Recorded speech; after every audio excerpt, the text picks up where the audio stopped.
Merci de nous retrouver donc pour ce premier numéro d'appel sur le continent avec nous pour en parler. Président Mbanda-Kani, homme politique, analyste également politique. Merci effectivement de nous accompagner ce matin. Bonjour, bonsoir, bienvenue.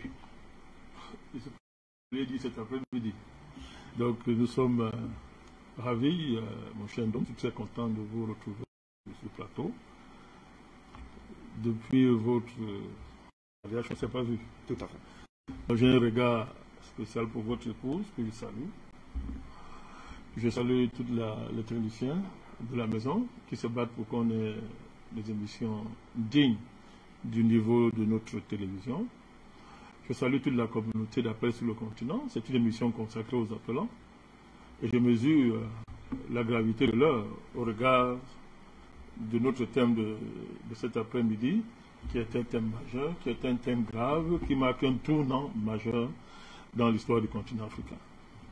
Merci infiniment que d'être là. Je rappelle Amina Fofana nous retrouvera très certainement via lien Zoom pour que nous puissions en fait savoir quelle est déjà l'occasion pour nous lui présenter nos civilités. Très chère Amina, merci d'être là. Bonsoir, bienvenue.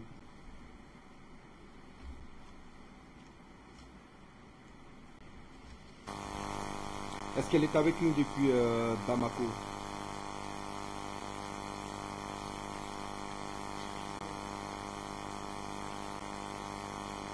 Allez, Amina, on me demande de vous pressiez d'ouvrir votre micro puisque vous n'êtes pas audible à notre niveau. Bonsoir, bienvenue.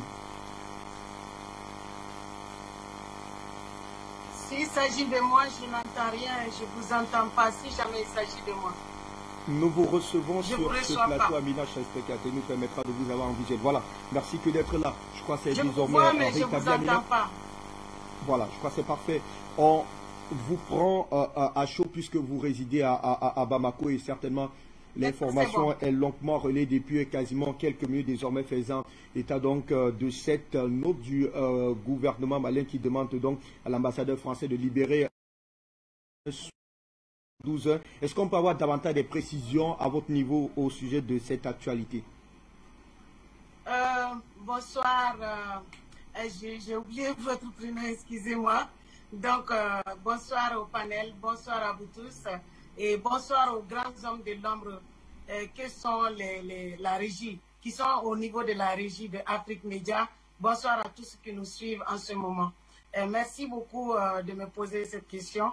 Parce qu'en effet, depuis un certain temps, il y a beaucoup d'hostilité de la part de la diplomatie française envers les autorités maliennes, laquelle diplomatie n'a plus de sens.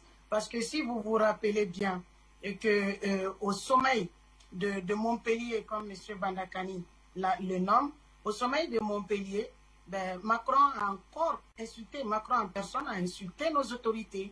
Et souvent, il pousse Bazoum à insulter nos autorités, il pousse le président tchadien à insulter nos autorités, il pousse le président nigérien à insulter nos autorités, il pousse même le ministre des Affaires étrangères du Niger à insulter nos autorités. Florence Parly continue d'insulter nos autorités devant les assemblées, etc., leur assemblée ou leur sénat. Donc ça, c'est pas vraiment de la diplomatie.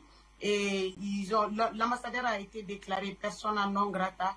Avant de développer ça, d'abord, je félicite le dit ministre patriote Ablaye Diop, qui a convoqué l'ambassadeur pour lui donner un délai de 72 heures pour libérer notre territoire. Et après, la lettre qui a été communiquée, c'est notre dit ministre patriote Abdoulaye Maïga, le ministre de l'administration territoriale, qui a signé la lettre. Vraiment, nous les félicitons et je leur ai dit que toute l'Afrique, pas seulement le Mali, toute l'Afrique les félicite. Afrique Média est content, les panafricains sont contents. M. Bandani à l'écran. Bonsoir, Président Mbanda-Kani. Donc, ils sont très contents aussi et ils vous saluent tous, ils vous remercient. Et voilà, il a été déclaré persona non grata.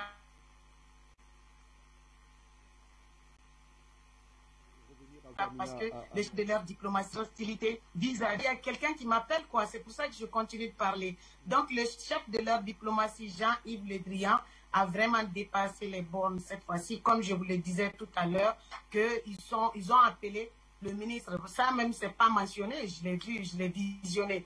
Ils ont appelé le ministre des Affaires pour insulter notre transition.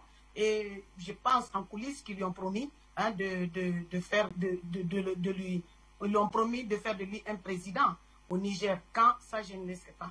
Donc, Jean-Yves Le Drian, comme c'est sur ce théâtre d'opération qu'il a dit que, parce que le Mali a renvoyé, comment ça s'appelle, les Danois, les militaires danois qui étaient venus pour renforcer la force Takuba. Donc, il a profité de cette occasion pour dire que notre gouvernement, c'est même pas notre gouvernement, l'agent du Mali, je pense, est illégitime et irresponsable. Donc, ce ne sont pas des propos diplomatiques. La légitimité de notre gouvernement ne dépend pas de lui. Il y a que la France considère le Mali comme étant l'extension de son pays. C'est que la France pense que le Mali est dans son esclavage jusqu'à présent. Donc, la réponse du Mali est ferme. La réponse du Mali est responsable. Vous avez vu quand notre digne Premier ministre, quand notre digne ministre des Affaires étrangères a été interviewé par les deux médias mensonges, il a répondu vraiment de manière calme, de manière diplomatique, de manière posée, de manière responsable aux propos et aux injonctifs de Jean-Yves Le Drian, qui est ministre de l'Europe et des Affaires étrangères de la France. Voilà ce qu'il y a. Donc les propos n'ont pas plu et au cours de l'interview, il a dit que tout ce qui touche à la souveraineté malienne, le Mali va réagir, le Mali va répondre. Voilà, donc ce qu'il y a aujourd'hui, c'est la souveraineté du peuple malien qui est affirmée, la souveraineté du peuple africain. Et je vous dis merci Afrique Média, merci président Banakani, merci à tous les panafricains qui ont pris part à ce combat de près ou de loin. Ce n'est que le début parce que je vous ai déjà dit que Barkhane va partir. On m'appelle encore, excusez-moi, j'ai oublié de désactiver les appels. Que Barkhane va partir au mois de février, ils le savent. Takuba est relié à Barkhane, donc Takuba va suivre Barkhane. Et puis, le G5 Sahel, c'est à revoir complètement. Il faut revoir le G5 Sahel de sorte à ce que ça rentre dans le cadre du contrôle des Africains, dans le cadre de la véritable sécurisation du Sahel. Donc, le G5 Sahel va partir, l'ONU française va partir, et puis Takuba aussi va partir. Et j'espère que vous me recevez parce que la personne insiste beaucoup. D'accord. Donc, c'est tout ce que j'avais à dire pour l'entrée de jeu. Merci beaucoup. Qui vous remercions à Amina Fofana, vous êtes activiste panafricaniste, membre de ce Conseil national de transition. Banakani, présent, on va justement avoir votre première réaction avant que de rentrer notamment dans les faits pour comprendre véritablement la portée d'une telle décision prise aujourd'hui par les autorités de la transition du Mali, puisque beaucoup d'Africains pensent effectivement que les autorités maliennes sont allées. Non. Pendant le déroulé de cette émission. Déjà, première réaction, vous, en tant qu'homme politique, en tant que panafricaniste averti et avéré, comment appréciez-vous cette décision des autorités de transition du Mali? Il y a des mois, mon cher Dôme, même des années, que j'attire l'attention des Africains d'une renaissance de la diplomatie internationale qui n'est plus de la diplomatie. Mon cher Dôme, la diplomatie est un art très noble qui essaie de rapporter la pratique froide et rationnelle des États, c'est-à-dire autour de leurs intérêts, de rapporter cela à une certaine exigence éthique pour que entre les relations, entre les nations, il y ait des rapports civilisés, pour que les intérêts soient civilisés, pour que entre les nations, les logiques de paix, les logiques de fraternité, la logique d'humanité prime sur les logiques de guerre, sur les logiques de sauvagerie. Quand on lit l'histoire de la diplomatie, les guerres nous enseignent que la diplomatie n'a pas d'avenir lorsque les diplomates ont perdu le sens de l'éthique des relations internationales. La diplomatie n'a pas d'avenir lorsqu'elle couvre à la fin le banditisme d'État, lorsqu'elle sert de masque au crime organisé, à la pègre élevé au niveau d'une pratique d'État. Si on continue dans cette logique, ben c'est la mort des nations. Mais il y a longtemps que l'Afrique subit cela. Il y a longtemps que les relations qui nous lient aux pays occidentaux n'ont rien à voir avec la diplomatie, n'ont rien à voir avec une éthique des relations internationales, mais ont toujours à voir avec la sauvagerie, la cruauté, le cynisme, permettez-moi l'expression, le satanisme. Nous nous révoltons depuis des années contre ça. Nous refusons désormais le carcan de la diplomatie. Il y a longtemps que la situation malienne est sortie de la diplomatie. Ça fait très longtemps. Et ce ne devait pas être l'affaire des Maliens seuls. Le fait que le Mali soit en première ligne, j'ose croire que ce n'est que officiellement qu'on voit ça, mais en première ligne, vous voyez que la France peut s'entourer dans le conflit malien de ce qu'on appelle Takuba. Une forfaiture, mais vous y avez au moins 15-16 États européens qui accompagnent la France dans le crime, en faisant semblant de ne pas voir que c'est un crime. Mais le Mali est apparemment, n'est pas suffisamment accompagné. C'est-à-dire que des États africains croient que ce qui arrive au Mali, c'est pour le Mali. Et on voit la sauvagerie diplomatique, n'est-ce pas, détruire un pays frère, et on fait rien. Au contraire, les bandits de la CEDEAO se lèvent pour aller, n'est-ce pas, sous ordre de leur patron, Macron et M. Le Drian, pour aller déclarer la guerre au Mali. Heureusement qu'à la tête du Mali, je le dis, il y a des personnages d'exception. Comme l'histoire sait faire émerger un moment critique de son avancée, elles ont pris leurs responsabilités, elles ont diversifié de manière stratégique les partenariats au plan militaire, elles ont su articuler une dynamique d'État avec une dynamique populaire et articuler, n'est-ce pas, à la prise de conscience continentale et même mondiale liée au mouvement panafricaniste.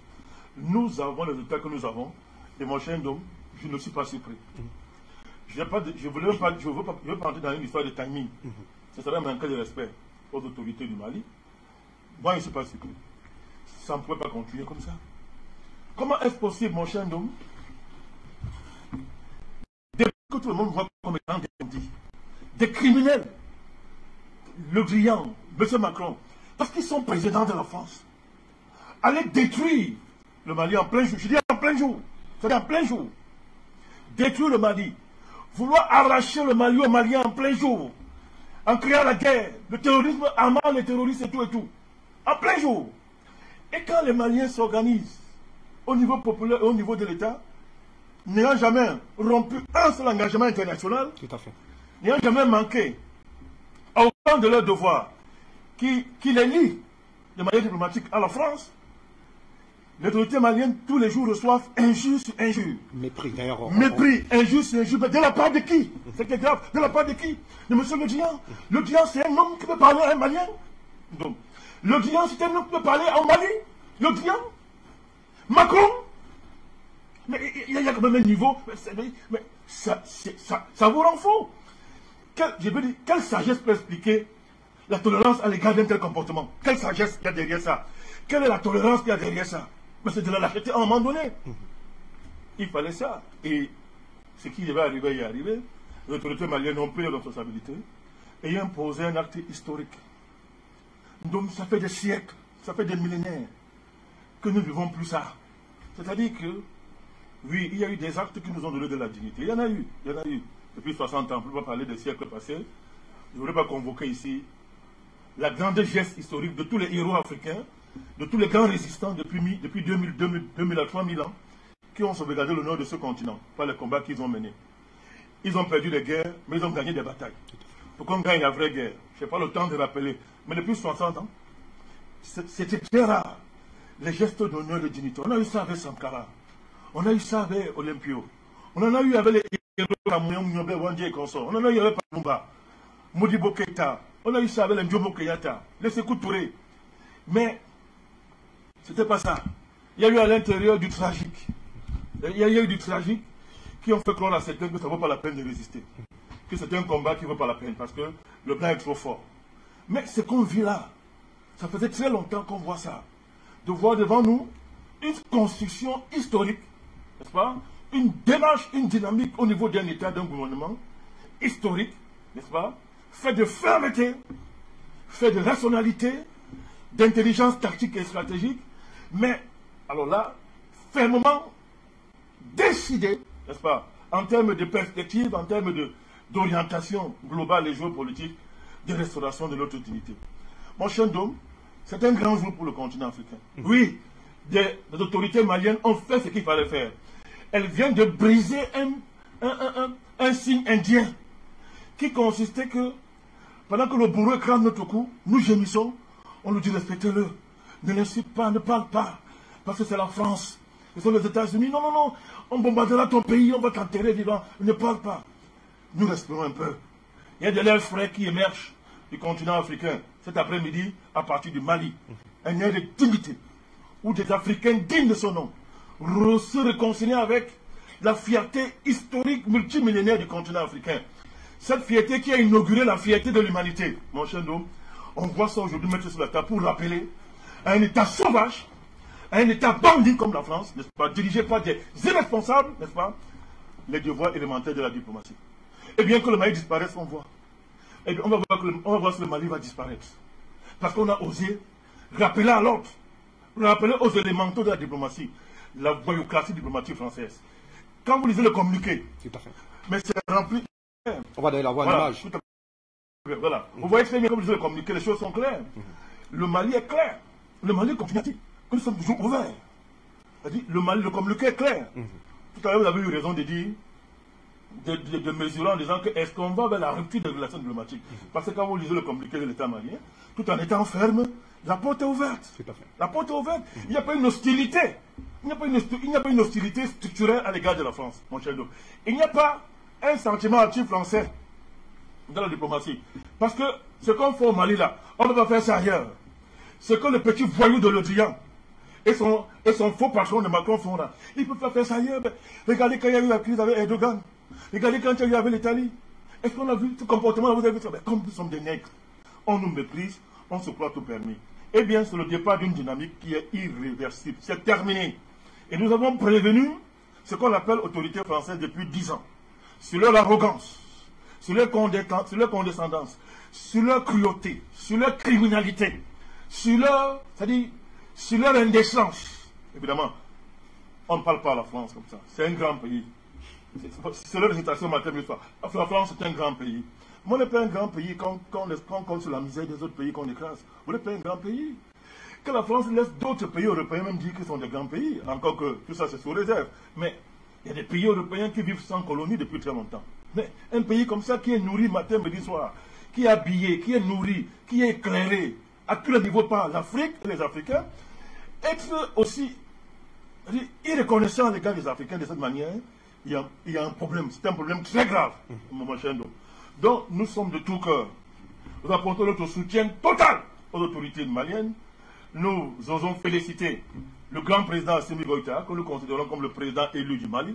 Pour nous, il n'y a plus de transition. C'est fini. Il y a un président comme on faisait en Grèce. Et la Grèce, ce n'est pas votre village. Ce n'est pas votre quartier. C'est le village d'origine de ces gens.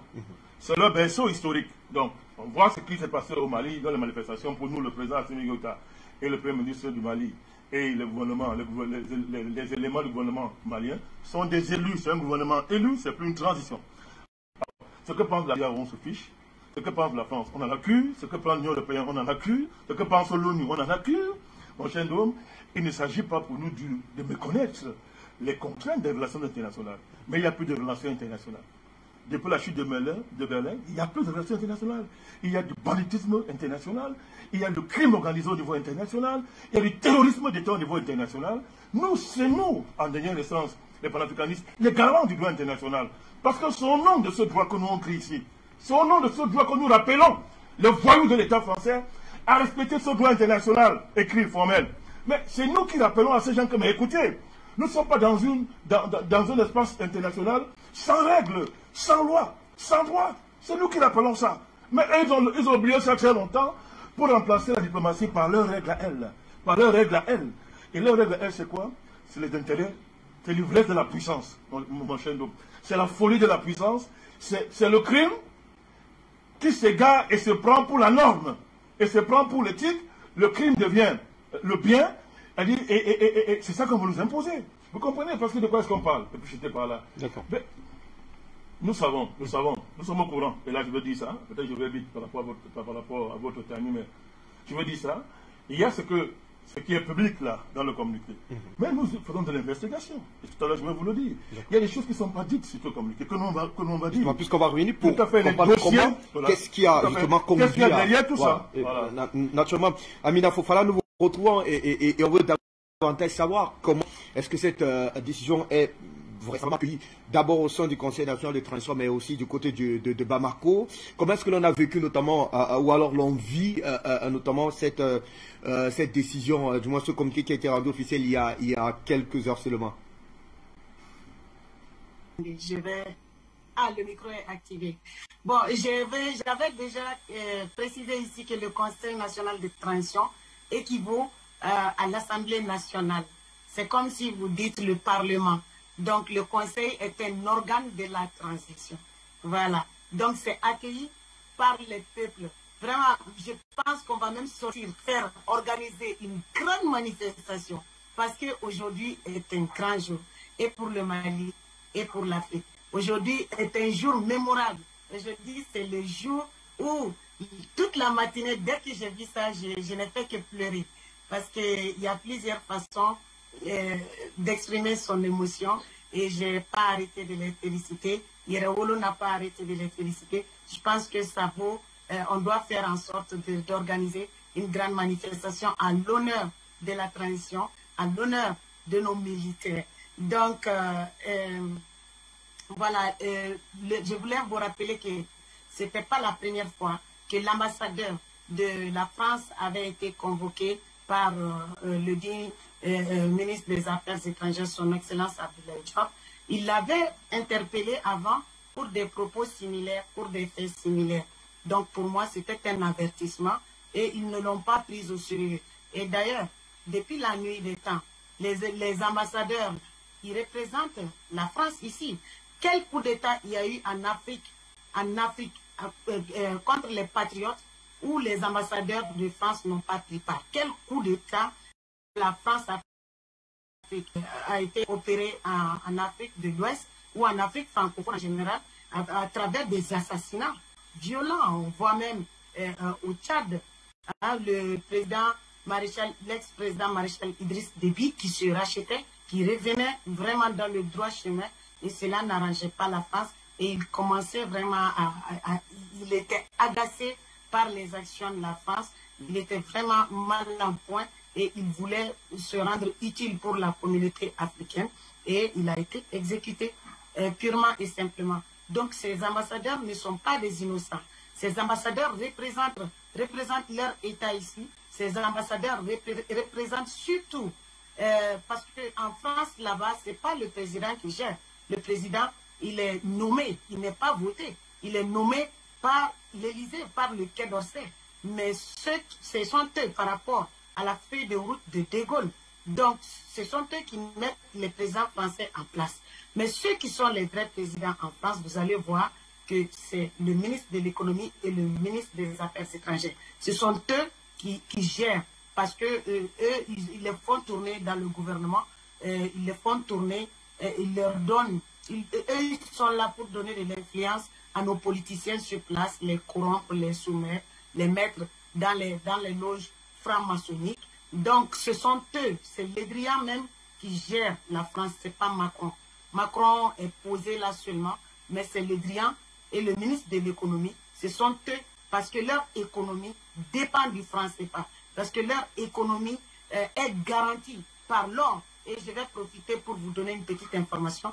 Il y a longtemps que le digne président patriote, le colonel, son excellence Assimi Goïta, a interdit l'exportation de l'or du Mali. L'embargo est sur la France.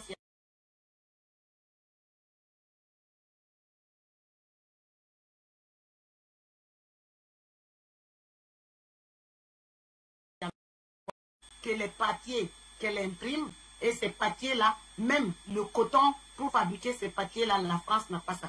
Et ce coton-là, ça quitte ici pour aller là-bas. Et ils impriment les billets. Dieu sait, je ne vais pas rentrer dans les détails, dans quoi ces politiciens, par peur, par lâcheté envers De Gaulle et envers les régimes français précédents, ont accepté que l'Afrique rentre dans un truc, dans des diabolique de genre. Voilà ce que je voulais dire, donc c'était pas la première fois que Joël Meyer se passe convoquer. Et aujourd'hui, nous savons que la France n'est pas un pays poli, n'est pas un pays ami, n'est pas du tout, n'a rien à faire au Mali parce que ça fait, le bilan il est catastrophique. La France est indéfendable. La France est indépendante, ça fait 10 ans que la France est là. La France a fait quoi? Quel résultat? Quand elle venait, il n'y avait que trois villes, Tombouctou, Menaka et Gao, qui étaient sous menace. Et maintenant, la menace a quitté le nord pour venir s'accaparer du centre. Et après, ils viennent avec Takuba pour diviser le pays en deux. L'aménagement est là. Chaque jour, leur solution, c'est d'envoyer des troupes, avec des présidents laxistes, bien sûr, avec des présidents qui ne sont pas patriotes, surtout qui n'ont aucun amour de leur peuple ni de leur pays, qui n'ont aucun respect, qui n'ont de respect que pour le colon. Donc, leur solution, c'est d'entasser les partenaires, et ces partenaires viennent pour exploiter nos ressources naturelles, sans notre consentement, sans notre accord, ni rien. Donc, c'est pour ça que le ministre Abdoulaye Diop, le dit ministre patriote, il a dit que c'est la France qui est dans la but inavoué pour aider la France, pour aider Barkhane à diviser le Mali en deux. Aujourd'hui, l'accord d'Alger est derrière nous. Les conclusions des assises nationales ont dit que ça sera un accord, tous les Maliens ensemble. 95% des Maliens ont dit que les accords, ce sera maintenant les accords du Mali, accords intermaliens. On va s'asseoir ensemble, on va parler ensemble, comme des adultes que nous sommes, et nous allons trouver une solution entre nous Maliens et s'accorder sur ça pour faire sa mise en œuvre. Mais au-delà de ça, ceux qui ne veulent pas de ça seront combattus. Parce que vraiment, celui qui veut la paix fait la guerre. Et c'est ce que le Mali est en train de faire avec l'Algérie et avec la Russie. Voilà. Et le Mali est vraiment suréquipé en matière d'armement. Même moi, je ne sais pas tout ce que le Mali a comme armement. Et ce que je sais vraiment est très, très impressionnant. La Russie est un partenaire crédible. La Russie est un partenaire sérieux. Et ils savent très bien, la France sait très bien que dans les accords de coopération, dans l'accord de défense entre le Mali et la Russie, ça a été dit à la France et à ses poulains à l'ONU qui étaient partis demander que le blocus soit fait. C'est-à-dire que les sanctions et les embargos de la CEDEAO soient un blocus, c'est-à-dire soit mondial. Donc c'est là où, quand la CEDEAO a dit qu'elle allait venir avec une armée, la Russie a mis les points sur les i. Elle a dit que dans mon accord de défense avec l'État malien, celui qui touche à un chevet du Mali a touché à un chevet de la Russie. Donc c'est la guerre. Voilà. Donc personne n'est fou pour déclencher quoi que ce soit parce que j'ai entendu une petite inquiétude quelque part, même si c'est le cas. Tous les peuples maliens, la foule qui est sortie, nous sommes tous motivés et prêts à prendre les armes contre le colon, contre l'oppresseur. Et à partir du Mali, de cette lutte-là, vraiment, l'Afrique va se libérer. C'est ça. À partir, grâce à Afrique Média, grâce aux gens comme président Banakani, Bertrand Tatsinda et tous les autres africains, que ce soit Afrique Média ou ailleurs, qui sont de bonne foi, vraiment grâce à vous, la lutte est en train d'aboutir. Le Mali vous remercie et le digne président patriote, sincèrement, il m'a spécialement dit le jour où il nous a reçus de vous remercier. Merci, Président. Salut fraternel de M. Koko qui vous salue depuis le Togo. Il vous considère comme étant une guerrière. Président Bakary, revenons notamment sur les faits ayant conduit à cette levée de ton de la part des autorités, notamment par l'entremise de son ministre des Relations extérieures, Abdoulaye Diop, qui a donc décidé effectivement de prendre cette décision salutaire pour beaucoup africanistes. Est-ce que l'on a vu cela? On se rappelle qu'il y a quelques jours, il s'était effectivement exprimé sur les relations entre le Mali et la France. Il avait d'ailleurs prévenu vendredi que son pays n'excluait rien en termes de relations avec la France, notamment la rupture des relations militaires avec la France. Est-ce qu'on a vu cela venir, Président Madakani? Tout à l'heure, je vous l'ai dit. Permettez-moi de saluer particulièrement ma sœur Amina, Amazone du XXIe siècle. Je l'ai dit depuis, elle incarne l'héroïsme féminin africain qui s'enracine dans les premiers âges de l'histoire de l'Afrique et qui a connu des grandes reines, des grandes diplomates africaines, les grandes stratèges, des femmes d'exception qui ont gouverné le royaume, des guerriers d'exception, tout ça. Donc elle symbolise cette lignée ininterrompue, multiple de femmes d'honneur de notre continent. Je ne veux pas commencer l'émission, j'ai oublié de le faire, mais je voudrais la saluer, lui apporter tout mon soutien, tout mon témoignage et toute mon affection, ma chère Amina. Alors, pour revenir à votre question, elle vient de vous mettre les fesses sur la table. Je voudrais vous rappeler, avec votre permission, que, mon cher homme, il y a eu la dernière brouille avec le Danemark. Tout à fait. C'est-à-dire, écoutez ce qui se passe, c'est-à-dire que la France se permet... Alors, sur cette question du Danemark, est-ce que l'autorité du Mali avait donné son accord de principe pour l'arrivée des militaires du Danemark? Non, la France peut convoquer tous les accords juridiques sans jamais les mettre sur la table, évidemment. Ça, c'est la tradition de M. Le Drian. C'est un petit mafieux, il n'impressionne personne en Afrique. Il n'impressionne plus. Ils peuvent tuer les gens, mais plus ils vont tuer, plus les gens vont sortir d'agréables sorts. M. Le Drian parle, il convoque des accords. Quel accord? Qu'il les met sur la table. Tous les accords sont clairs. On ne peut pas faire intervenir des forces spéciales sur le territoire d'un pays sans l'invitation et sans l'agrément de l'État qui accueille. Vous comprenez? La France se permet de faire déployer des forces spéciales sur le territoire malien, d'encourager les Danois à venir, n'est-ce pas, à déployer les forces spéciales sur le territoire malien, en manipulant sur des accords interprétés, n'est-ce pas, mafieusement. Et tout ce que le Malien a fait, c'est de rappeler au Danemark de faire comme la Norvège, de faire comme le Portugal, de faire comme le Tchad a eu à faire. C'est-à-dire d'attendre que l'État malien, après avoir étudié le dossier, valide donc son autorisation. Mais les Danois, manipulés par les Français, se sont engouffrés dans une brèche mafieuse. Les Danois ont bien compris. Après le communiqué, d'ailleurs, le ministre de l'administration territoriale du Mali, il a bien qualifié ça de communiqué inapproprié.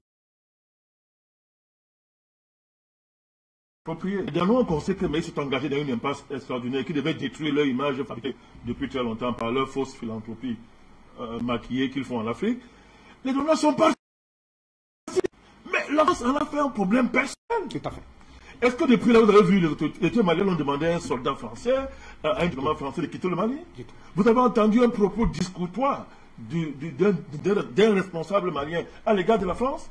Mais la France considère que dire à l'ONU que nous avons été abandonnés en plein vol, c'est une injure. Mais pourtant, le Premier ministre Maïga n'a fait que rappeler les vérités banales, les évidences banales du comportement de la France. Vous comprenez? Et ça n'a même pas tardé. La France a continué par ce comportement à démontrer que Choguel Maïga et même le Premier ministre malien, il est même très modéré.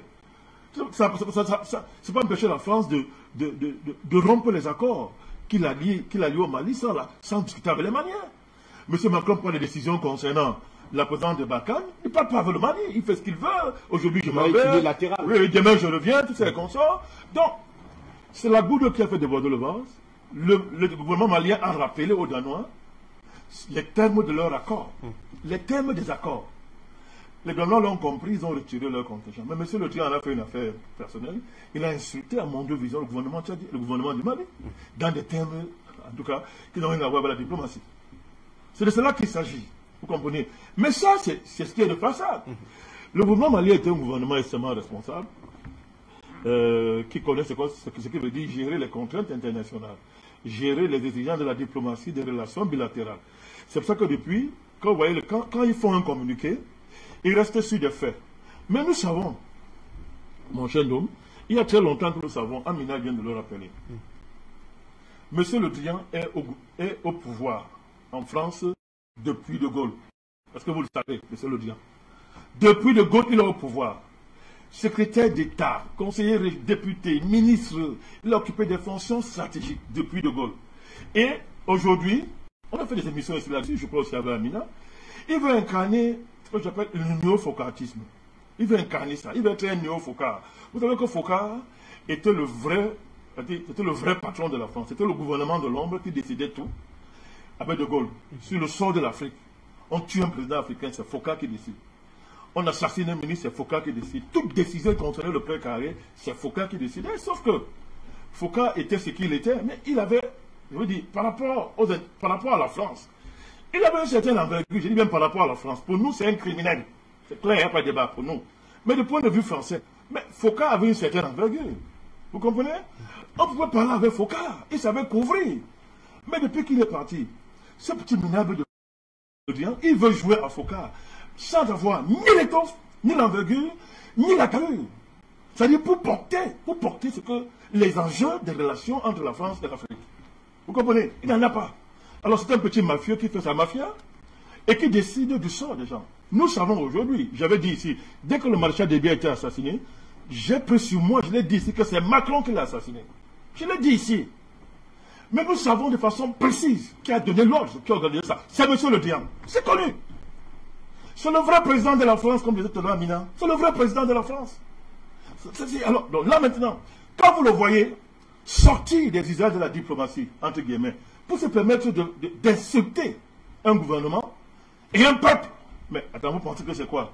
C'est que, on peut le dire aujourd'hui, c'est que depuis très longtemps, M. Le Drian a pété le plomb, et ce qu'il a voulu faire, et le projet qu'il y a derrière, il veut, c'est-à-dire, les États de la CEDEAO, certains États de la CEDEAO, à la folie, c'est-à-dire attaquer le Mali, déclarer la guerre au Mali, c'est-à-dire, il veut, même si c'est que c'est une aventure perdue, mais pour lui, Assimi Goïta, c'est-à-dire que ne doit plus exister sur cette terre. Le premier ministre Choguel Maïga doit disparaître sur cette terre parce que pour lui, c'est-à-dire il lui rappelle sa honte, c'est-à-dire il lui rappelle son insignifiance. Ces deux personnalités de l'Afrique rappellent à M. Le Drian qu'il n'est rien, qu'il ne sait plus pour ce qu'il n'aurait dû jamais être, qu'il est un être insignifiant. Il s'est donné tout le pouvoir pour rien. Tuer, être un tueur ne fait pas de vous un grand homme. Être un assassin au service d'un empire ne fait pas de vous un grand homme. Foucault a tué les Africains. Il a fini comment, Foucault? Il n'est pas mort. De Gaulle a fait tuer les Africains. Il n'est pas mort lui-même. Monsieur Giscard a fini comment? Ça, il est où là, Giscard? Tous les présidents français qui ont fait tuer les Africains, ils ne sont pas morts. Donc, ça dit, Assimi Goïta et le président Assimi Goïta et son premier ministre rappellent à Le Drian, n'est-ce pas, ces ténèbres, ce qu'il est. Et ça, c'est-à-dire, il veut réparer ça en oubliant les réalités de la géopolitique et du contexte de l'heure. Il faut oublier, parce qu'il est fou. J'ai dit hier qu'ils prennent de la drogue. Je l'ai dit ici hier. Ce n'est pas une injure. Les présidents français, ils le prennent, ça se voit. Mais le dire, c'est rappeler, c'est vous dire qu'ils ne sont plus rationnels, ils ne sont plus dans des dynamiques diplomatiques. Bref, le sol fuit sous leurs pieds à une vitesse très effrayante. Mon cher homme, ils ont perdu le nord. Vous comprenez? Donc, il peut croire qu'il suffit de manipuler la CEDEAO. La CEDEAO va déclarer la guerre au Mali, ça devient vrai. Et 2 jours après, Assimi Goïta a disparu. Choguel Maïga a disparu. Il prend ses fantasmes pour la réalité. C'est cela qu'il s'agit. Est-ce qu'il veut dire? C'est de ça dont parle Amina. Les stratégies secrètes non dites de M. Le Drian. Mais qu'est-ce qu'il va faire? Si ce n'est pas l'assassinat du président Assimi Goïta et de son premier ministre dans la pure tradition de la France-Afrique, il peut faire quoi d'autre? Mais moi, je vous demande à vous. Va arrêter quoi au Mali? Quand vous regardez le peuple malien là, c'est-à-dire, un homme normal peut réfléchir comme ça? Ils l'ont fait pour Déby. Ils croient que c'est faisable dans le contexte malien. Ils pensent qu'il faut faire ça pour effrayer les panafricanistes africains et galvaniser leurs agents en Afrique. Comme ceux qui sont allés au sommet de Montpellier. Galvaniser tous ces Français-Africains qui pissent dans leur culotte depuis que le président Assimi Goïta et son premier ministre sont en train d'inaugurer, n'est-ce pas, une gouvernance, un mode de gouvernement, comment on dit ça, un modèle de gouvernement alternatif au sens noble du mot. Alors, tous ces réseaux français pissent dans leur culotte à l'Afrique parce qu'ils se disent que si les gars-là réussissent, on est mort. On avait liquidé Gbagbo hier. Il faut liquider Assimi Goïta et son premier ministre. Il faut stopper ça. Et la nuit, ils font des prières, ils font des incantations, ils tuent les bœufs, ils tuent les chèvres pour que la France stoppe Assimi Goïta. Mais ça me fait rire. Donc. Mais qui a dit à ces gens que l'histoire fonctionne comme ça? Qui leur a dit qu'eux, ils sont Dieu, qu'ils ont remplacé Dieu, que l'histoire est dans leur poche? Qui leur a dit ça? Ça peut réussir 1000 ans. Mais 1000 ans, c'est quoi dans l'histoire? Ça peut réussir 500 ans. Mais malheur à ceux qui prennent 500 ans. Le baromètre du temps historique. Ça me fait rire. Et quand c'est la saison où l'histoire décide de changer le paradigme, où l'histoire décide de passer à un autre bord, vous comprenez très bien, de passer à l'autre bord. Quand l'histoire décide de faire ça, que valent des vauriens comme Le Drian? Que pèse la France dans le sort de l'humanité? La France, c'est quoi? Que pèsent les intérêts d'un petit pays comme ça, ingrat, qui se prend pour ce qui n'est pas, quand l'histoire décide de passer à l'autre bord. Mais, monsieur Ndom, l'histoire est en train de passer à un autre bord. Malheur pour eux, mais ça choisit des gens insignifiants comme nous pour être le porte-parole. Ça choisit des gens qui ne sont pas prévus par l'agenda officiel, comme le président Assimi Goïta, son premier ministre, les gens comme les Amina, les brillants ministres des Affaires étrangères du Mali, tous ces gens-là. Pour être l'interprète de sa manifestation en cette saison. Mais que le diable aille se suicider, que Macron aille se pendre. Mais c'est ça l'histoire. Mais c'est cela qu'il s'agit. Mais la France de comprendre ça, je l'ai dit depuis des années. La France n'est pas en mesure de parler avec les Africains. Donc, si vous voyez les Africains qui parlent avec la France, ce sont les Africains qui n'ont aucun projet pour l'Afrique, qui sont des valets de la France. Comme ceux qui sont allés dormir à Montpellier. Tout à fait. Creuser les propres tombes. La France, voilà, l'exemple devant vous. Mais parlons peu et parlons vrai. Qu'est-ce que Assimi Goïta, le président, a posé comme acte officiel qui amène le bien à se comporter ainsi à l'égard du Mali? Qu'est-ce que l'État malien a posé comme acte qui amène l'État français à se comporter comme ça à l'égard du Mali? Pour m'expliquer pourquoi la France peut signer l'arrivée de Barkhane au Mali avec un président de transition, le président Diokonda. Madame Amina est là. Elle est là. Diokonda Traoré, c'était quoi? C'était pas un président de transition? Mais la France a signé avec lui l'accord qui permet à Cheval de venir au Mali. Mais pour le cas de mais en quoi du colonel, ça devient assez compliqué. Mais vous avez tout dit. C'est-à-dire, Assimi Goïta, ok, c'est un gouvernement de transition. En quoi Diokonda Traoré était plus légitime et responsable qu'Assimi Goïta? Pourquoi ce qu'on a fait avec Diokonda Traoré n'est pas valable avec... Alors, Assimi Goïta a respecté ce qu'il a trouvé. Il dit, révisons ces accords, parce que nous avons un ennemi commun, les terroristes. Du moins, c'est ce que le colonel pensait. C'est ce que le premier ministre du Mali a pensé. C'est ce qu'Amina a pensé que, bah, écoutez, il y a un partenaire, on peut, faisons-lui foi. Nous avons l'impression qu'il veut combattre les djihadistes. Ok. 8 ans. Les preuves sont établies. Documentées. Je vous dis établies, documentées, que c'est la France qui parle, qui arme.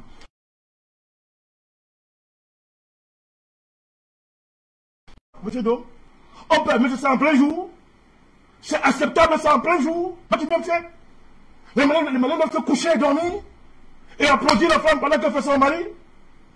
Le président Assimi Goïta a dit, venez, révisons les accords. Je vous donne le temps, révisons ça. Je n'ai pas envie de vous humilier. Sur un mec, chaque fois qu'il parle, il dit, vous êtes un grand pays, j'ai les Maliens en France. Mais la France considère que le simple fait pour Assimi Goïta d'avoir osé mettre sur la table ce contentieux et le rendre public, il va mourir. D'ailleurs, on a dit, il faut dire stop, il faut arrêter ça. Il y a longtemps, nous on dit ici qu'il n'est pas possible qu'il y ait un dialogue entre un État africain qui veut préserver les intérêts de son pays et la France. Nous le disons depuis très longtemps. Pendant 10 ans, ça m'a coûté, moi, Barakani, personnellement, très cher. Y compris au Cameroun, où les médias officiels de mon pays me diabolisaient à l'époque. Mais voilà les preuves. Mais dans mon pays, on a fini par le comprendre. Hein. Il y a très longtemps que dans mon pays, on a fini par le comprendre. Le président l'a compris depuis très longtemps. Et son gouvernement qui était en retard d'un siècle sur cette évolution géopolitique dans le monde. Mais ils commencent à comprendre. Depuis les crises de Boko Haram, depuis les crises dans le Nozo, ils sont obligés de comprendre un certain nombre de choses. Donc, vous voyez comment la France n'est pas capable de parler avec un gouvernement. Le Mali dit, le Mali et la France dit officiellement, nous voulons en finir avec les terroristes. C'est pas ce qu'on dit, mon cher homme. Ok. Les Maliens disent, très bien. Nous aussi, on a pour objectif d'en finir avec ces gens-là. Mais, conséquent, si on est entre partenaires sérieux, si la France a été un seul jour sérieux dans sa vie à l'égard de l'Afrique, mais qu'est-ce qui empêche de te donner la main avec le Premier ministre de transition, lui donner avec la transition, comme ils appellent le Mali, donnons-nous la main à affronter un ennemi commun. Qu'est-ce qui empêche de faire ça? C'est simple. Mon cher homme, depuis la chute du mur de Berlin, quand sur cette terre, vous vous hasardez à attaquer directement les terroristes, vous avez contre vous les États-Unis, la France, l'Angleterre, l'Union européenne et l'ONU. Mais posez-vous la question, pourquoi? Mais ce sont les parrains du terrorisme dans le monde. Ce sont les organisateurs du djihadisme dans le monde, mon cher homme, avec leur relais du Golfe Persique, le Qatar, l'Arabie Saoudite, tous ces pays-là. Voilà les gens, quand vous décidez de prendre en charge la question du terrorisme, ils vont se lever contre vous. Ah, c'est clair et net. Mais donc, il y a un problème. allons-nous assister impuissants à l'effondrement de nos États, à la mort de nos pays, parce qu'on veut sauvegarder des bonnes relations avec la France, un État bandit, un État brigand, parce qu'on veut sauvegarder les relations avec des piètres d'individus mafieux comme le Drian, comme M. Macron. Alors moi je vous dis, c'est un tournant là, et qui aura un impact, même dans l'élection en France, dans les mois qui viennent. Vous allez voir, la crise malienne va s'inviter dans le dossier électoral en France. Et je ne suis pas sûr que ce sera l'avantage du petit Tintin qui a l'Élysée. Non. Allez, on va être un tout petit peu courtois. Il n'y a pas de politesse avec ces gens-là. On va être un peu plus. Il n'y a pas de courtoisie. Ça ne rapporte rien, ça ne sert à rien. Monsieur le Drian a fait tuer des billes. On a fait quoi? Rien du tout. Il y a eu un procès? Aucun. Macron le Drian ont tué des billes. Il programme de tuer. Il programme d'assassiner le colonel Assimi Goïta. Moi, je vous le dis à mon deux visions. Il programme de se faire pareil pour son premier ministre. Ils veulent détruire tous les patriotes maliens. Alors, quelle courtoisie à avoir avec eux? Nous sommes en guerre. Mais nos armes ne sont pas leurs armes.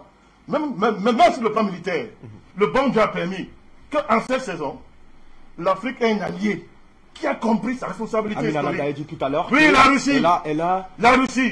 La Russie, c'est-à-dire, est dans un rôle historique qui permet à ce pays d'être un allié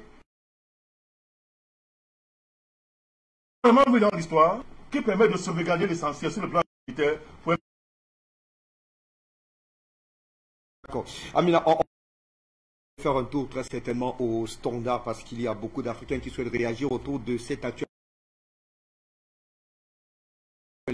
Alors, qu'est-ce qui explique, le président Madakane a tenté de donner quelques éléments assez explicites, en tout cas, de cette animosité de la politique française dans explique davantage notamment ces égards ces égards de langage de la part notamment du ministre des Relations extérieures de France à l'endroit de Bamako. Pourquoi autant d'animosité à l'endroit de ces autorités de la transition?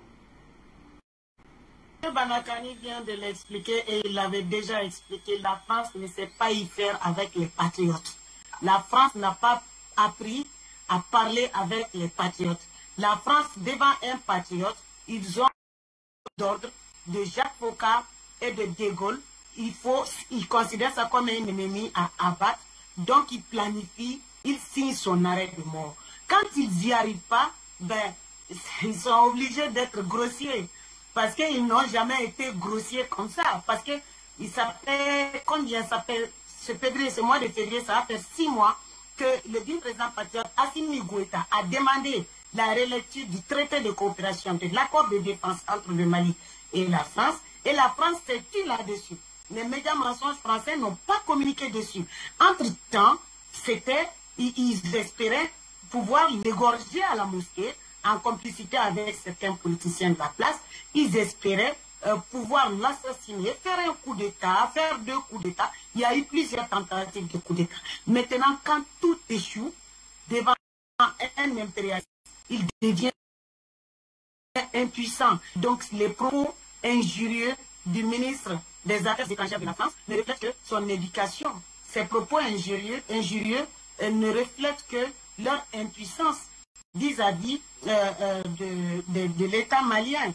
Voilà, donc c'est ça en fait. Il y a aussi, j'ai vu sur les médias mensonges que la France, comme d'habitude, elle raconte qu'ils ont tué au Burkina Faso 60 djihadistes, 60 terroristes. Vraiment, c'est lamentable, c'est minable. Et pendant ce temps, ils ne disent pas sur leur chaîne que l'Union européenne s'est désolidarisée de Macron il y a 4 jours comme ça. Des décisions de Macron à vouloir prendre les sanctions, imposer les sanctions au Mali et au peuple malien, à l'État malien et au peuple malien. L'Union européenne s'est désolidarisée officiellement de la France. Et les médias mensonges se sont tus sur ça. Ils n'ont pas communiqué du tout sur ça. Donc tout ce qui va dans le sens de la libération des peuples africains, la France prend ça pour son échec, pour sa propre honte, au lieu de réformer, au lieu de se former et de venir certainement à l'école de la diplomatie malienne, apprendre quelque chose. C'est pour ça un jour j'ai dit sur Afrique Média qu'il va falloir qu'un Africain sérieux devienne un jour président de la France pour les réapprendre à être humain, à devenir être humain, pour les réapprendre à connaître les éléments fondamentaux de la création humaine. Voilà. Donc, ils ont fait ce communiqué parce qu'ils sont entre le marteau et l'enclume. Donc, ils sortent dire, à chaque fois, hein, même quand Yerawolo sortait avec succès, avec plein succès, pour soutenir la transition, qu'est-ce qu'il faisait? Il mettait, oh, la France a tué, urgent, la France a tué un chef djihadiste. Et d'ailleurs, à propos de la tuerie des chefs djihadistes, depuis 10 ans, dont la France se vante avoir tué. Mais ces chefs djihadistes-là ont été encore tués par les Russes et par les Algériens et par les Maliens. Ils ont ressuscité. La France, à chaque fois, elle revient nous raconter hein, qu'elle a tué tel chef. Et à chaque fois, c'est les mêmes chefs qu'elle tue quand elle voit que les choses ne vont pas dans son sens. Et on a remarqué que ces chefs-là, la France les ressuscitait. Et que quand la Russie les tue, avec le Mali et l'Algérie, l'armée malienne et l'Algérie, ces chefs djihadistes dont elle se vante meurent pour toujours. Donc, vous voyez, donc la France ne peut pas communiquer. Maintenant, ils ont fait extrêmement attention sur leurs médias mensonges, à ne pas dire des choses qui vont les humilier, à ne pas dire des informations qui vont faire en sorte que Macron ne passe pas pendant les élections qui arrivent. Donc, c'est ça qui est là. Nous, notre média, c'est Afrique Média. Voilà, donc on n'a pas d'autres médias que des médias panafricains. Donc, c'est ce que la France a déclaré. Et quand j'ai lu ça, ça m'a fait rire. Et tout à l'heure, là, sur France 24 encore, la France écrit. Or, elle avait déjà écrit que le Mali demande à l'ambassadeur de quitter dans les 72 heures qui arrivent. Et qu'est-ce que France 24 écrit après? Ils disent maintenant que la France a rappelé son ambassadeur au Mali. Vous voyez? C'est ça qu'ils sont en train de faire passer. Donc vraiment, moi je pense que la France va sortir non seulement du Mali, la France sortira de l'Afrique et ça ne sera pas de gré, ça sera de force parce que les partenariats aujourd'hui sont diversifiés. La France n'y a pas sa place parce qu'elle ne va jamais devenir sage. Donc ce qu'il y a, c'est que, comme M. Bandakali le disait hier, ils seront des sous-cordonniers dans nos pays et j'attends ce jour avec impatience. Et quand je vois la grande diplomatie de l'État à négocier avec la CEDEAO et à être ferme même avec la CEDEAO, parce que le président de la CEDEAO avait voulu accompagner Macron ici avec le président, le fils Déby. Donc directement c'était la fermeté. Donc le président Assimi Goïta a dit non, vous ne viendrez pas ici. Si Macron vient, voici les règles. Et même là, quand Macron, il dit, parce qu'il a dit hier, d'ailleurs, j'ai oublié de vous le rappeler, hier, il a fait une conférence de presse pour dire qu'il va retirer Barkhane totalement du Mali, mais que le retrait sera progressif jusqu'en 2023. Tout ça, c'est lui qui le dit. Nous savons que février, la France va partir. Le peuple malien le sait, le peuple africain le sait. Pourquoi? Parce que depuis au mois d'août, au premier sommet du G5 Sahel, après la prise du pouvoir par le dit président patriote, son excellence, le colonel Assimi Goïta, la première chose qu'il a mis sur la table du G6 Sahel avec Macron, c'était la demande de la révision.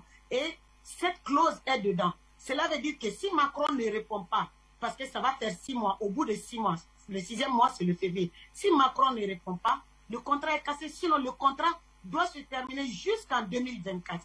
Mais si Macron répond, nous on a déjà déposé comment on veut que l'accord soit. Et la France, je vous jure, M. Bandakani et tous les panafricains, la France ne peut pas signer parce que son arrêt, ça dit qu'on arrêt de mort, ça fera en sorte que la France sera un esclave ici, humiliée, et elle va courir hein, pour oublier même ses chaussures ici. Donc c'est pour ça que, attendez, il y a quelqu'un qui m'appelle. Voilà, donc c'est pour ça que la France ne peut pas valider, ne peut pas valider, ne peut pas signer cet accord. Donc pour cacher tout ça, ils sont passés par des tentatives de coup d'État et d'assassinat. Et c'est vers décembre, ils voient que tout a échoué. Ils sortent avec ça. ils sont avec ça comme si c'est une nouvelle information. Or, depuis août, ça s'est passé. Et c'est passé à la télé malienne, c'est passé sur Facebook, partout. Donc maintenant qu'ils voient que le mois de février, ils vont partir parce qu'ils partiront.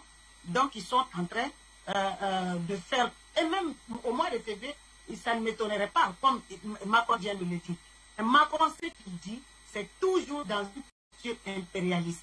Ce n'est pas à lui de décider qu'il va commencer un retrait progressif jusqu'en 2023 que tous les soldats français partiront. Ils sont chez nous, ils ne sont pas chez eux. Donc ils sont chez nous, ils ne disposent pas de nous et ils ne disposent pas d'eux. Ils sont venus pour nous aider soi-disant, ils ont échoué et maintenant, quand on doit rompre, on va rompre. Ce n'est pas à Macron de dicter comment il va sortir. Macron, on lui dira quand est-ce qu'il partira et comment il partira et quand, dans quel laps de temps il pliera ses bagages avec Takuba et Minisma et voilà, et Barkhane Takuba Minisma. Donc, adieu même à l'ambassadeur de France, Joël, mais franchement, un gars que je n'ai jamais supporté, pas du tout, il est sur les panneaux publicitaires ici, partout, à faire la vedette, à faire la star, à faire les pubs d'une école.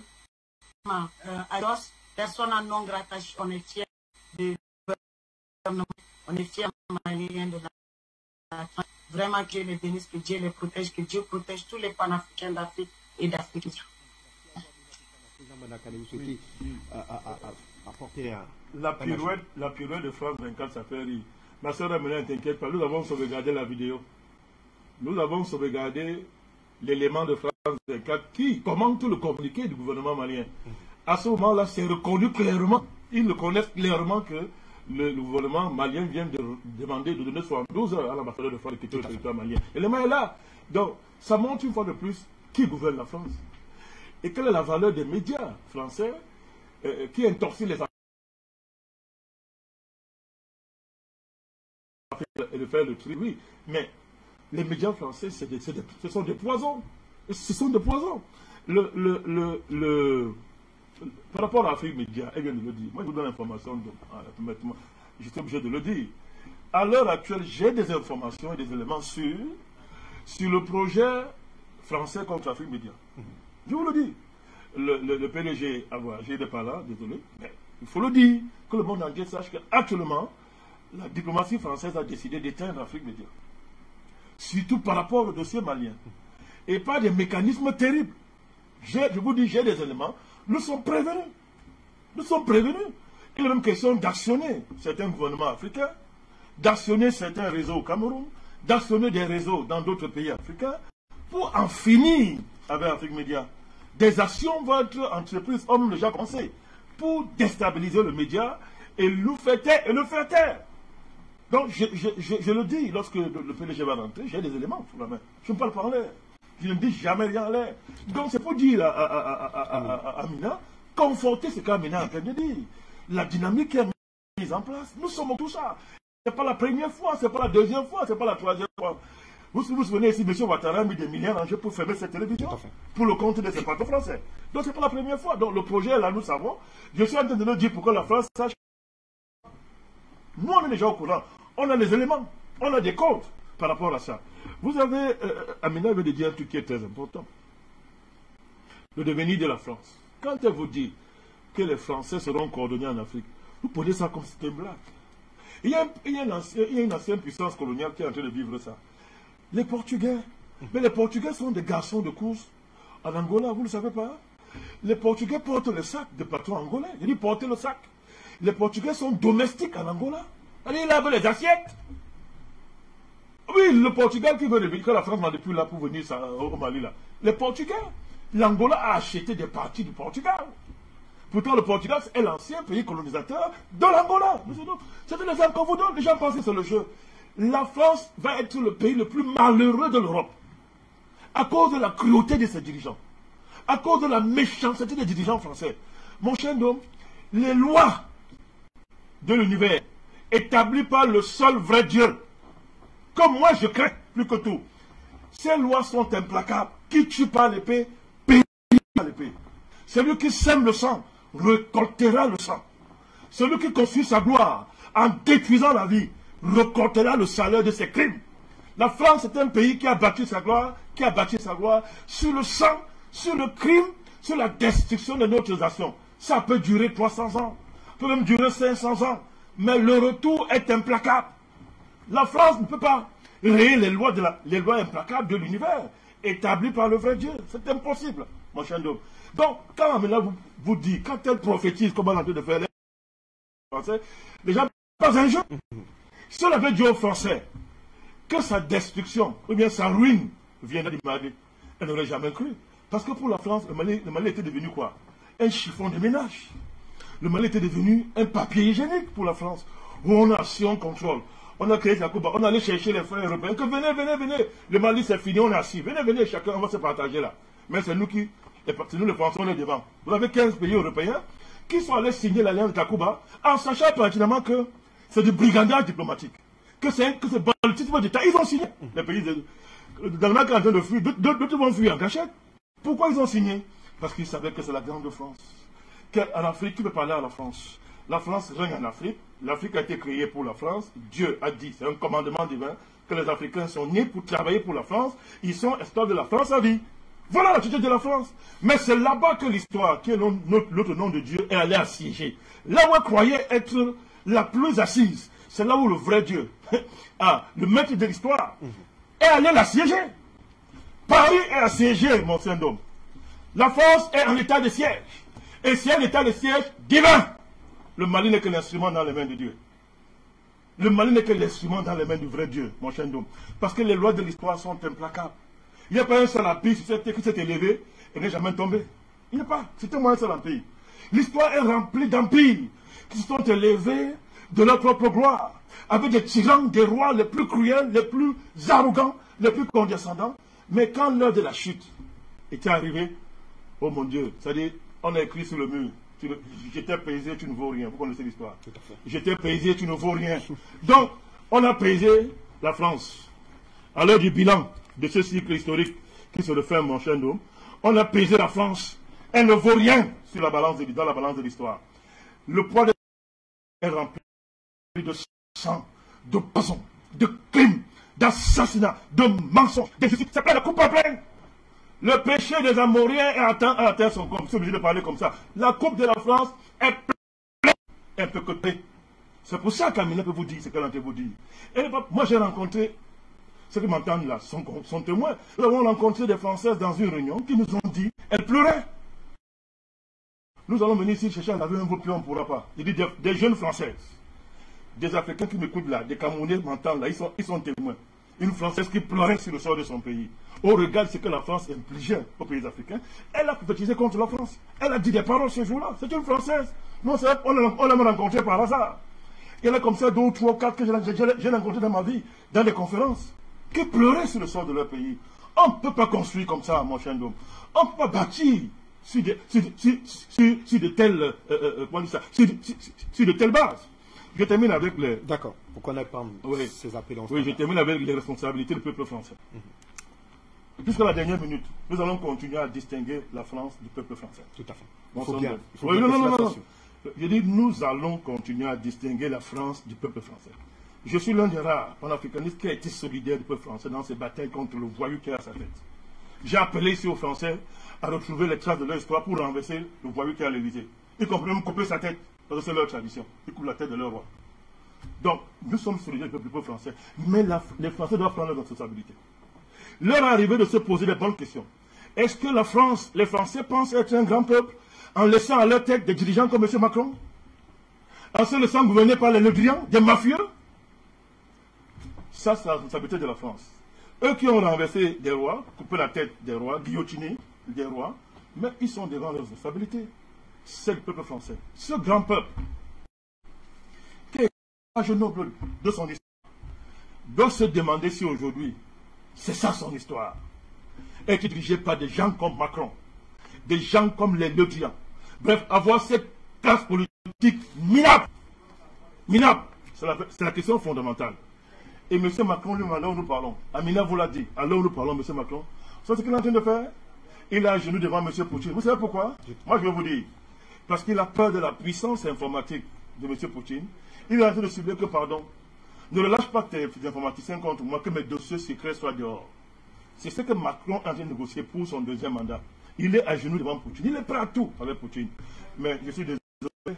Parce que quand vous avez Dieu contre vous, ce n'est pas un roi que vous allez convaincre. C'est aussi ce roi-là a une vocation géopolitique importante devant les yeux de Dieu, comme c'est le cas de M. Poutine. Allez, merci à vous, Président Badakani. On va donc aller au standard pour avoir cette fois-là l'avis aussi de ces nombreux Africains qui souhaitent s'exprimer autour de cette grande actualité. On rappelle, l'ambassadeur de France a donc été prié de libérer le sol malien sous 72 heures. Information que nous commentons depuis quasiment une heure déjà avec vous, Président Badakani, mais surtout avec Amina Fofana. Au téléphone, bonsoir. Bonsoir. Vous êtes en direct, nous vous écoutons. Bienvenue. Merci Fabrice. Et je salue Badakani, je salue Amina. C'est vrai, merci. Nous sommes en guerre. Ces gens depuis les États-Unis. Badakani, sois salué. Sincèrement, sois salué. Tes avant-propos ont épuisé vraiment tout. Je prie pour toi, nous prions pour toi, nous prions pour vous, parce que vous êtes nombreux, vous êtes choisis pour être à l'avant-garde, pour parler aux peuples africains. Recevez toute la protection divine. Vous devez accomplir votre mission. Et nous devons tous apporter notre pied à l'édifice de l'Afrique, qui a été tant humiliée. L'Afrique doit être restaurée dans sa dignité humaine. Merci pour tout ce que vous dites. Et Fabrice, vraiment, c'est très important. Félicitations, Badakani. Félicitations, Amina. Félicitations. Tous ceux-là, ces jeunes-là. Vous voyez, c'est divin. Les gens ne voient pas. La France ne voit pas elle-même. Mais Lucifer, c'est tout. Hein. La France incarne Lucifer. Lucifer, c'est tout. Vous voyez, depuis le commencement, ce qui fait la gloire de la France, les cathédrales, les choses-là, brûlaient. Les gens ne comprenaient pas. Même leur date de dépendance a été violée. C'est-à-dire, on a tué plus de 80 personnes le jour de leur indépendance. C'est une humiliation. Mais la France se fait ridiculiser. Vous verrez. Badakani a tout dit concernant les prophéties. La France n'a pas la honte, mais elle va s'agenouiller et demander pardon aux Africains. Pour le moment, elle n'a pas compris, parce qu'elle est arrogante. Elle se voit toujours passer les Africains pour la France, pour les dirigeants français. Nous ne sommes pas des hommes, pas seulement les Français, les Occidentaux. Même en Amérique ici, c'est la même chose. Vous voyez, bon, je ne vais pas tout dire. L'Amérique n'a plus ce respect-là. Ne les écoutez pas. Ne les écoutez plus. Ceux qui ont leur confiance sur l'Amérique, parce que la puissance, non, c'est faux. Parce qu'ils ont trop fait du mal. Ils ont tout trahi. Ça, vous nous appelez. Bonsoir, bienvenue. Monsieur Sarr, nous vous écoutons. Bienvenue. Bonsoir à tous les médias, bonsoir à vos différents invités. Bonsoir, Président, bonsoir, Amina. Je suis très content de ce que vous faites pour le continent, pour la manifestation de la vérité et rien que la vérité. Moi, j'appelle plutôt le ministre de la France comme Jean-Yves Le Truand. Jean-Yves Le Truand, toujours comme ivrogne, le truand. Bon, et ceux qui sont habitués, c'est fini. Fini et c'est fini.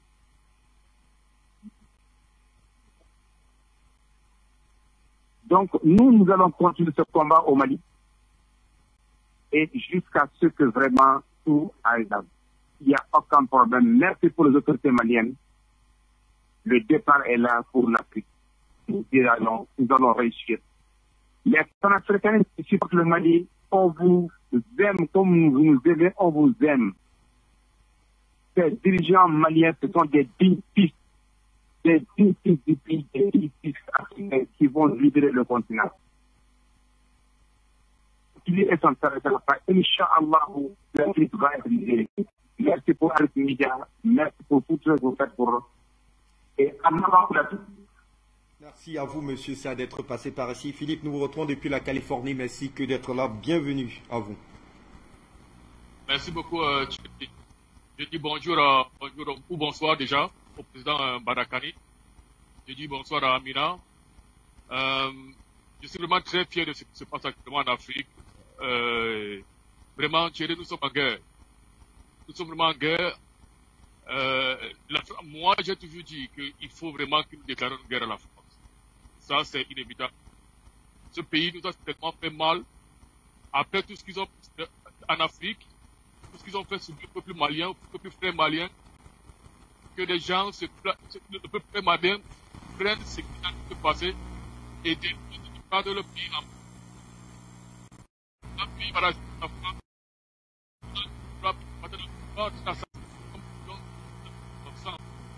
Notre destination, merci à vous, M. Philippe, mais la qualité n'est pas de mise. On va prendre cette fois-là quelle direction? Allez, nous prenons cette fois la direction du Burundi. Delphin, bonsoir, bienvenue. Mon cher frère, je te remercie de m'accueillir. Enfin, je vous remercie, toi et les équipes de la régie, de m'accueillir à la maison. Permets-moi de saluer distinctement notre sœur, la Dame d'Or du Mali. Bonsoir, ma chère sœur Amina. Et bien sûr, je n'oublie pas le brillant président du nouveau mouvement populaire. À eux deux, ils ont dit l'essentiel de ce que je voulais dire. Je vais simplement les compléter. Effectivement, le moment est opportun pour commencer à monter en puissance contre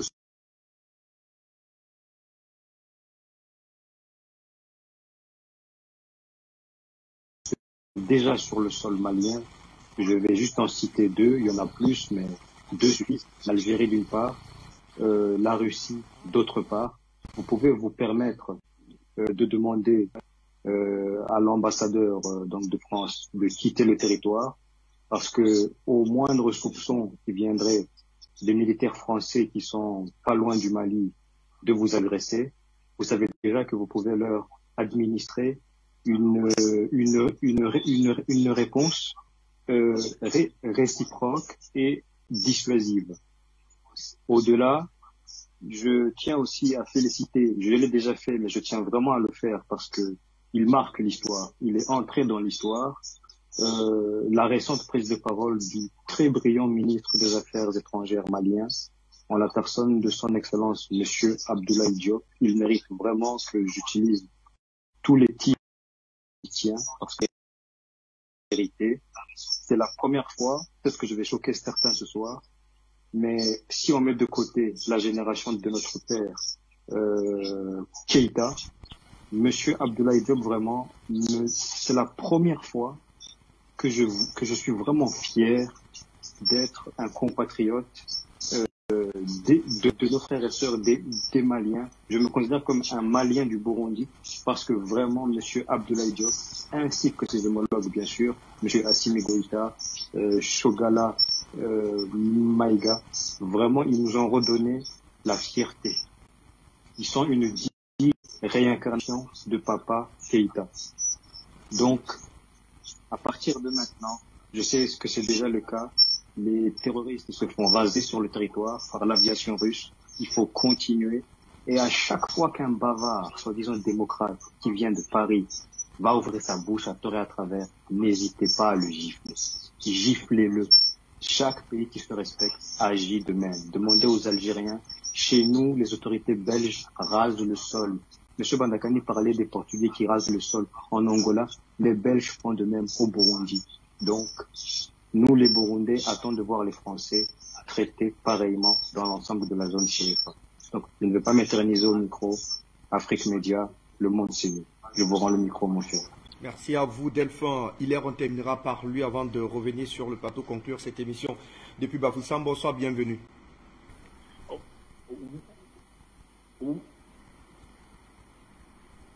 Oui, bonsoir, monsieur Patrick Ndoum. Permettez-moi d'adresser mes civilités à vos invités en saluant la grande dame de fer qu'on a nommée Amina Fofana. Vraiment, je salue cette dame avec beaucoup de respect. Je salue le président, vous avez dit depuis longtemps que nous sommes en guerre. Et c'est cette guerre qui est maintenant déclenchée. Je vous dis merci. Et si vous êtes devant et vous êtes en train de montrer à vos petits frères comment il faut tenir le flambeau, vraiment nous vous félicitons. Vous avez déjà vraiment bien décrypté ce qui devait se passer avec ce neige politique comme dit mon frère de Delphin de Bujumbura. Je le salue aussi. Nous devons comprendre que nous sommes en guerre. Et nous devons mettre l'accent sur la communication. Ça fait mal à la France parce que vous avez touché. Moi, je vous dis que, depuis que je dis tout sur Afrique Média, que la communication est comme une bombe nucléaire. Elle est même plus dangereuse que la bombe nucléaire, même la bombe atomique. Et puisque vous avez touché là où le bas blesse, et ils cherchent à tout faire pour mettre fin à cela. Mais nous devons aussi demander au ciel, même à Rocha Toudé, de pouvoir venir s'implanter en Afrique. Nous devons demander à cette chaîne-là, à cette chaîne de bloc de l'Est, de venir s'implanter en Afrique, pour que nous puissions combattre le capitalisme comprador, pour pouvoir vaincre ce nain géopolitique qui est là. Et je profite de ce pour saluer grandement le président Choguel Kokala, le premier ministre malien, Choguel Kokala Maga, et le président, le colonel Assimi Goïta. Et j'en suis fier, j'ai beaucoup prié. Et voilà que le peuple malien a donné 5 ans à lui. Et je préfère que ça va comme ça, là, jusqu'à. Je suis fier. Dieu a écouté ma prière, et vraiment, je dis merci à ce média. Et nous devons comprendre que nous sommes en guerre et nous devons la combattre pour la gagner. Avec l'entrée de l'Algérie, cet grand pays qui connaît ce que c'est que la révolution, avec elle, nous allons aller vers l'avant et nous allons gagner. Parce qu'ils connaissent, ils savent la stratégie. Ils vont nous inculquer, nous les panafricains, pour qu'on puisse botter hors d'état de nuit ce que la France est en train de préparer là-bas. Je suis fier que le gouvernement malien a infligé aux Français pour qu'ils quittent leur territoire. Merci à Afrique Média. Le monde, c'est nous. Merci à vous, Hilaire. Nous revenons sur ce plateau. Il nous reste moins de 5 minutes pour clôturer définitivement cette émission. Amina Fofana, nous vous retrouvons, puisque vous avez effectivement évoqué tout à l'heure cette pirouette des médias français sur cette actualité-là. Est-ce qu'il va falloir s'attendre à ce que la réciprocité ne soit pas observée, c'est-à-dire notamment que l'ambassadeur malien de France soit lui aussi demandé de replier chemin, c'est-à-dire de retourner au Mali? C'est tout à fait logique, parce que quand le Mali chasse l'ambassadeur de France, la France est obligée, parce que j'avais entendu qu'ils se sont réunis, qu'ils vont donner une réponse. Donc la France ne s'attendait pas à cela. Donc ils vont se réunir et ils vont aussi déclarer, donner peut-être 72 heures à notre ambassadeur pour qu'il rentre. Mais moi, j'aurais demandé directement à mon ambassadeur de rentrer en déclarant l'ambassadeur de la France persona non grata. Donc oui, il y aura une réaction de la part de la France pour répondre.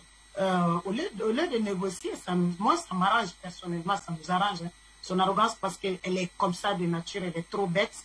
Donc on s'attend à ce que notre ambassadeur rentre et on veut une rupture. Vous savez que c'est pour ça que le peuple africain est en train de lutter, le peuple panafricain, Afrique Média. On veut une rupture avec le diable. On veut une rupture, on ne veut pas. On veut exorciser l'Afrique. C'est comme le camarade Ben le disait quand on était le 14 janvier au monument de l'indépendance, que Satan sort de ce corps pour exorciser le Mali, pour exorciser l'Afrique. Donc, France 24 n'a pas hésité à publier ça et à commenter ça, ça les a choqués. Mais c'est tout à fait normal parce que c'est le diable qui nous a habité, qui a habité nos terres. Donc, il va falloir exorciser totalement. Il faut que notre ambassadeur rentre et que l'ambassadeur de la France, si j'étais à sa place, je partirais dès aujourd'hui parce qu'on voudra bien faire un dernier mouvement pour qu'il regarde de quoi le peuple malien est capable, en restant dans la diplomatie. Quand nous sortions tous les jours pour aller au monument de l'indépendance contre la France, nous n'avions jamais jeté ou lancé une pierre à l'ambassade de France. Mais nous avons démontré par la force du peuple, par la force de la mobilisation démocratique, pacifique, patriotique, que la France est indésirable avec son armée, avec son ambassade, même son centre culturel français qui est ici. Ça n'a aucun sens parce que le Mali n'a pas de centre culturel malien en France. Donc les choses viennent petit à petit. Chaque jour que Dieu fait, le digne président patriote, son excellence Assimi Goïta et toute son équipe nous sèchent les larmes. Tous les jours, on sourit, notre sourire devient encore un peu plus grand. On va de bonne en bonne surprise, et le Mali et l'Afrique. Mais il y a une partie que je vais un peu expliquer, parce que le dit président patriote, je trouve qu'il est indulgent avec la CEDEAO, mais c'est parce que quand on arrive au plus haut, lui il est sage, ça c'est sûr. C'est la sagesse d'abord, et même s'il a un jeune âge, c'est la sagesse, parce qu'il y en a qui sont vieux en transition. les politiciens de la CEDEAO qui sont en transition dans leur pays. Ils sont vieux mais n'ont aucune sagesse. Donc il y a des conseillers, il y a des sages là-bas. Et je suis sûre, parce que il est très indulgent avec ses dieux malgré tout. Et très ferme en même temps, et envers Macron et avec eux, mais il leur donne encore une chance de négocier parce que les Maliens ont dit entre 6 mois et 5 ans de transition. Donc, il accepte que la CEDEAO est le seul espace où le président patriote accepte de négocier, de parler de la souveraineté du peuple malien, et ça, c'est pathétique. Et je vais vous dire pourquoi.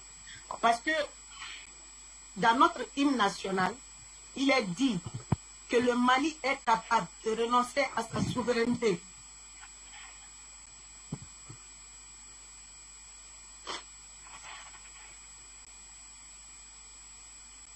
Quand il reste moins de 2 minutes pour clôturer cette émission, on voit d'ailleurs le grand zoom qui commence à se bouger, puisque juste après ma Junior Wafo, président, on va certains vous donner juste avec notamment cette actualité, que faudra-t-il définitivement retenir autour de cette grosse actualité? Nous comprenons l'émotion de notre sœur, de notre Amazone. Ce sont des moments graves, graves. Quand vous êtes au front dans un combat de ce niveau, il y a des moments où l'émotion, ça se comprend. Vous voyez que des choses pour lesquelles vous avez sacrifié votre vie, des choses commencent à prendre corps, il y a de l'émotion. Donc nous saluons notre sœur, nous saluons ses émotions. Simplement pour dire, pour terminer, c'est que vous voyez, derrière tout ce dossier, il y a des choses qu'on ne met pas en public. Vous savez, par exemple, le dossier ukrainien à l'heure actuelle, c'est le Mali. C'est l'Afrique et le Mali. Macron, tout ce qu'il fait avec la Russie là, c'est le Mali. L'Ukraine, c'est le Mali. Vous voyez, les Américains, pour une fois, vont au Conseil de sécurité, disent qu'on amène un dossier au Conseil de sécurité. Pourquoi les Américains, quand ils sont forts, ils ne vont pas au Conseil de sécurité, vous le savez. Ils violent le droit international. Pourquoi ils courent au Conseil de sécurité? Il y a les vrais dossiers. Biden est pourri dans la corruption en Ukraine. Ils ont volé le pétrole de l'Ukraine. Ils ont pillé ce pays. Les démocrates, les députés démocrates, républicains sont mouillés dans l'affaire. Son fils est mouillé dans cette affaire. Donc les Russes ont tout ça. Donc quand on fait le bruit, après on dit on va au Conseil de sécurité, on va négocier. Quand ils sont forts, ils ne vont jamais au Conseil de sécurité. Vous avez le dossier comme le coronavirus. Vous avez voir subitement, vous avez près de 15-16 pays qui sont en cause occidentaux. Là. Petit baril, les mettre en compte, c'est pas, tout ça, c'est pas le fait du hasard. Quand vous avez le tribunal du Commonwealth qui prend une décision et sanctionne des présidents, comme le président canadien, les sanctionne pour crime contre l'humanité, par rapport, c'est une décision de la Cour du Commonwealth. C'est connu là, c'est public de vous dire. Vous voyez ces dossiers, vous voyez le dossier financier du monde qui n'est pas sur la table, où à l'heure actuelle, il est question de revoir tout le système financier international, d'arracher, c'est ça, d'arracher. C'est ce qui fait la force des financiers mondiaux. Tous ces dossiers n'arrêtent pas, mais dans toutes ces crises, il y a toutes ces choses-là qui sont derrière. Donc nous, les Africains, on doit être vigilants. Et nous saluons l'espace qui est en train de se passer au Mali. Tant pis pour la France, tant pis pour ses dirigeants, mais que le peuple français prenne sa responsabilité et liquider ces faux dirigeants qu'elle a à sa tête, n'est-ce pas, pour retrouver la dignité de ce peuple-là, dont le monde a besoin. Allez, merci à vous, Président. C'est moi qui vous remercie. Amina Fofana, merci infiniment de nous avoir accompagnés dans le cadre de cette émission. On y reviendra de fond en comble, notamment dans le cadre du grand journal Junior Wafo. Il sera certainement aux côtés de Monoko Toali qui donnera d'autres précisions autour donc de cette grosse actualité. D'ici là, portez-vous bien. Très bonne suite des programmes sur Afrique Média Télévision. Allô? Bonsoir Afrique Média. Vous êtes le